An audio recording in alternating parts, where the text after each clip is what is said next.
Alright, what is going on, guys? It is Evil Batman here, back bringing you guys another Photoshop tutorial. And today what I'm going to be bringing you guys is a little bit of the in-depth of the blending options for text and for a lot of things you'll be doing in Photoshop. So having said that, let's get right into the tutorial. So just like usual, I'm just going to start up a new layer. I'm going to just type in again Batman, just like the last one.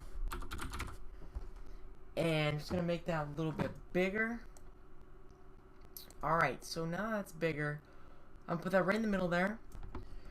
And let's explore blending options. So blending options, you right click on the layer you want and then you go to the top. It's called blending options. And within blending options, there are a ton of different styles and things you can do with your text, and it makes it look very nice. So the first one we got is called Bevel and Emboss. Now what Bevel and let me quickly change this actually. Let me quickly I'm gonna go to color overlay first. So you go to color overlay, and you can choose colors and that. So I'm just gonna choose a nice little blue. I think blue would look really good. And yeah, so we're gonna choose the blue. But I'll go back to color overlay after. So the first step is Bevel and Emboss. So if you look at the text right now, Bevel and Emboss is off. Now when I click it on, you'll see around the edges, it kind of makes it a little bit rounded and kind of adds a little bit of a 3D effect to it. Now it's not a full 3D effect, but it does make it pop out a little bit more than it was without Bevel and Emboss. Now the cool thing about Bevel and Emboss is that you can actually change the style to outer bevel, inner bevel. That's one I usually use.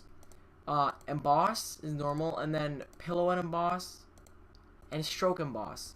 Now there's not much difference with this one, but I like to stick with inner bevel. It looks really nice. Now for the technique, the chisel actually looks really cool. It makes it kind of like a fillet cap, which kind of makes the edges a little bit more square around it. It looks really good. I typically like to stay on chisel hard or smooth. I'm just going to stick with smooth here. And then of course with the depth, you can choose how far you want it to look. Obviously you can see a little bit of a change. Just keep it on 100 usually. That's the standard, and that's what looks nice. Now, oops, I didn't mean to exit out of that. With the rest of this, for Bevel and Emboss, you're going to have these things down here with shading. I don't usually use these, so I don't know too much about them. So we're going to go on to the next one. We're going to turn that off quickly. And so now for the next one, it's going to be stroke. And then contour and texture, those are for down the shadings, and as I said, I don't really use those. But moving on to the stroke I add on everything. The stroke looks very nice. The stroke is basically a border around the text or around a picture, or just a border around whatever you're doing. Now for size, I usually, depending on what it is, I usually put it around 5. When I do text, I put 5, and it makes it look very nice. You can see the black border around there. Now for the color, like always, you can choose whatever color you want. In this case, I'm going to keep black because I really like the black, and it looks really cool. It's the standard what I like to use when I make thumbnails and stuff like that. Now for position, you always want to do outside, because inside is going to put it inside, and it makes the text look a bit smaller. And then center, it doesn't really make a difference, so just keep it on outside. For blend mode, keep that on normal. For opacity, I typically keep it on 100. But you can really put it to whatever you want. It looks nice lowering it. It also depends on what type of artwork you're doing. So I typically like to keep it on 100. And then for fill type, just keep it on color. And then obviously you can choose your color here like I showed you.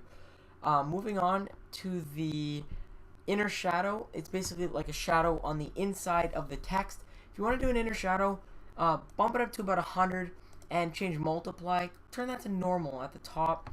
And then with the distance, you can change it to whatever you want. Let's choose 10. You can see it kind of makes it look like it's been an imprint, and it actually looks very nice in my opinion. It's actually a really cool design, and I might even use that for future reference. If you do something like 20, it makes it look like it's really been imprinted. It looks really awesome, and it kind of looks like it's in the picture. With choke is kind of like something to do with the inside, the thickness or something. I would choose choke as what it was to start with, and size is just the size of how big it's going to be. Just typically keep that what it starts at, and then quality, you don't need to touch that. Moving on to the inner glow. The inner glow is really nice, and if you want to add a glowing effect, you want to use this. So you're going to first go to the top, and you want to change it from the blend mode to normal, and then with the opacity, you want to turn it to 100%. Now, I'm going to choose a black in this case, so you can see it a little bit more, and you can kind of see the black inner glow there. And then with technique, you can do precise if you want. It makes it a little bit more, it stands out a little bit more, makes it a little bit more thicker. Keep it back on softer. And then obviously the choke is kind of like, it kind of makes it look like a stroke really. And then the size is the size you want it. You don't want 2-hour also covering the text, but it looks kind of good. It depends what font you're using to make it look really nice. And quality, I wouldn't touch that. Moving on to the Satan. I don't even know how to explain the Satan. It kind of adds an inner color, and I've never really used the Satan, so I don't know much about it, but I wouldn't really use it. I don't really see a point of using Satan. It's kind of pointless. Moving on for the color overlay, I showed you guys already.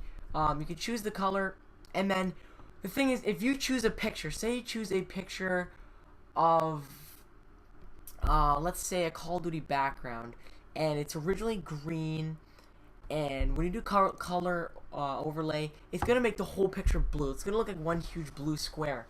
But if you actually go here and you go down to color, it's gonna make that color of, it's gonna put the blue color over the picture. So if the picture was green to start with, it's now gonna be blue, but you're gonna be able to see everything in the picture. So it just changes the color of the picture. It's a really good feature. I use it all the time, and it's very helpful. I wouldn't, none of these other ones are really, they won't really do anything with pictures.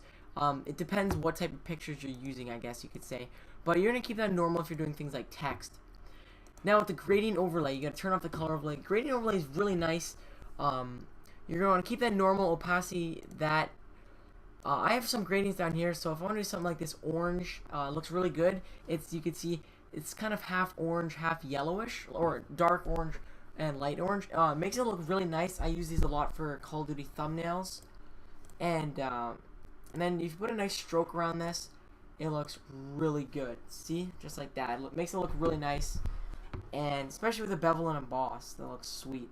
But having said that, moving on, let's go to the pattern overlay. The pattern overlay is basically kind of like a color overlay, except it's with a pattern. There's a variety of patterns you can choose from that are preset into Photoshop, and then the other ones you'll have to download, or such as plugins and stuff. I use these the odd time. I don't use them that often. Some of them do look really nice, but it's all personal preference with what you like. Now with the outer glow, so it's kind of like the inner glow, just like the outer. It's kind of like a stroke. You want to put on normal, opacity 100, and then you're going to want to choose your color. Let's do black like usual, and you can kind of see it glows on the outside. It's not too thick, but it could stand out depending on some backgrounds you have. You can also do a gradient one over here, but I wouldn't really suggest those because they're harder to see, and you won't really notice a difference, in my opinion. And then same with these are just like the other ones. Make it more thicker, and then the spread obviously kind of makes it look like a stroke again. The size obviously makes it huge. You don't want to touch the size, doesn't really make it look nice. And moving on to one of my favorite is the drop shadow. With the drop shadow, it just basically just drops the shadow behind the text and kind of reflects it onto the back. So typically I like to put this to normal and opacity 100, just like usual, and the distance is what I like to change. So right now the default is 5. If you do something like 10, you'll really start to notice, especially right here, you can see it in the picture. It's kind of like a preview. You could see the black shadow behind. It looks really good. Depending on the color of the background, you can make it look really nice. Now if you do something like 20, it's gonna be really far back. So also you can adjust this depending on lighting in a picture or a scene or a manipulation you're doing. You can do it depending on the lighting, so that can make it look really different. But that's the end of the blending options and all the features you can do under blending options. I hope you guys did learn a lesson from this Photoshop tutorial. Hope you guys did enjoy it. Make sure to drop a like and subscribe if you're new. I'm going to be doing these quite a bit, like I said in the first one.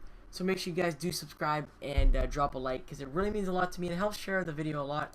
Hope you guys did enjoy it. This has been Evil Batman, guys. I'm signing out. Peace.